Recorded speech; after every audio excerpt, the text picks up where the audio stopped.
a meeting for the history books. China's Xi Jinping is planning to meet with Vladimir Zelensky for the first time since Russia invaded Ukraine last year. Now, China appears to be taking over the U.S. as global peacekeepers. But by the way, Xi is also meeting with Putin, who is now technically a war criminal. So to break all this down in the role of China is the author of The Coming Collapse of China, which is an awesome book, and also The Great U.S.-China Tech War. The great Asia expert, Gordon Chang. Gordon, this is really amazing. And I first want to get to this incredible meeting that Xi, and it just came out the other day, he's confirming he is still planning to meet with Putin in Russia. And this comes as now we know that Putin has been declared a war criminal. There's that arrest warrant out for him by the International Criminal Court. What message does that send that China just says, too bad, I'm going to meet with Putin? Yeah, China's message to the world has been, and it's continually been, look, we're supporting Russia all in.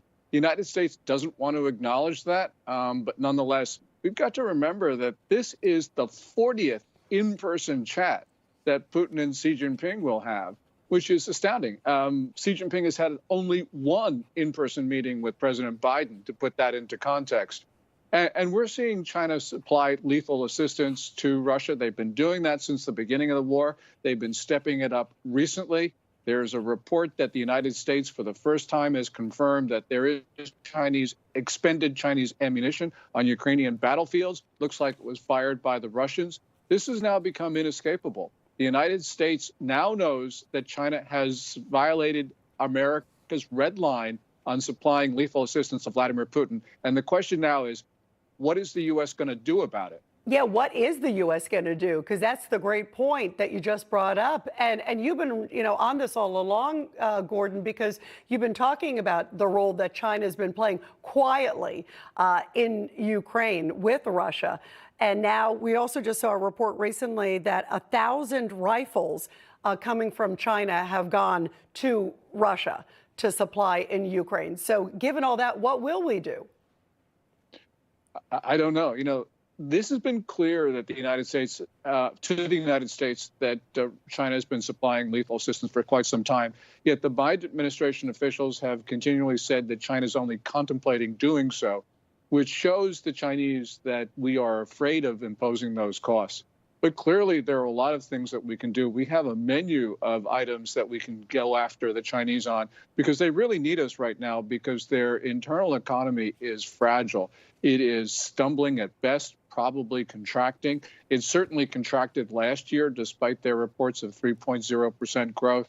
So China really needs the U.S. market right now, as we see their exports and their imports plummeting, a real indication of distress inside China. Let's talk about sort of them becoming sort of the new sort of world order, as it seems. They're creating this triangle with Iran, Saudi Arabia, obviously with Russia too as well. What is their goal, and where does that put us, and what message does that send to our administration, Gordon?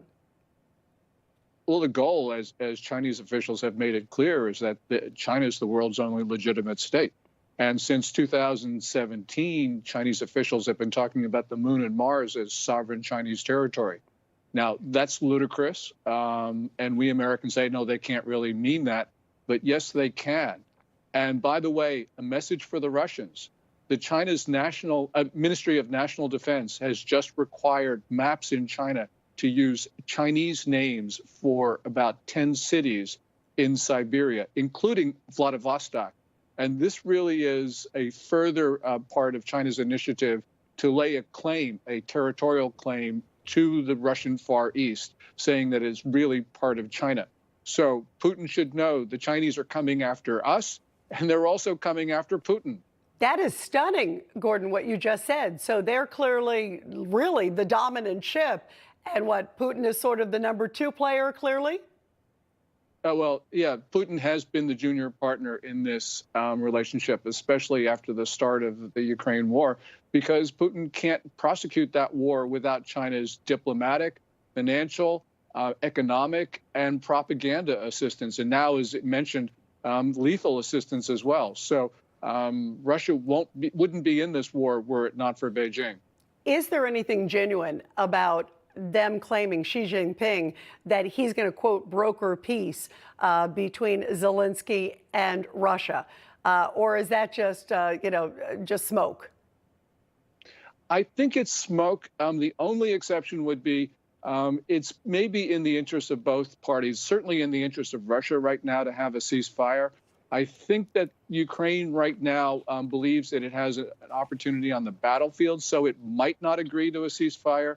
But clearly, China is trying to show that it is the world's peacemaker with that deal last week between Iran and Saudi Arabia. They're trying to do the same thing now with Russia and Ukraine.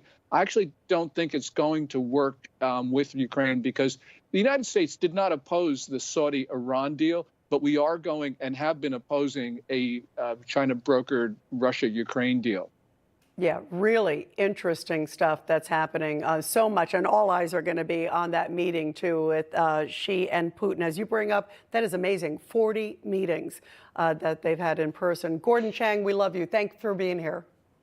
Thank you so much, Rita.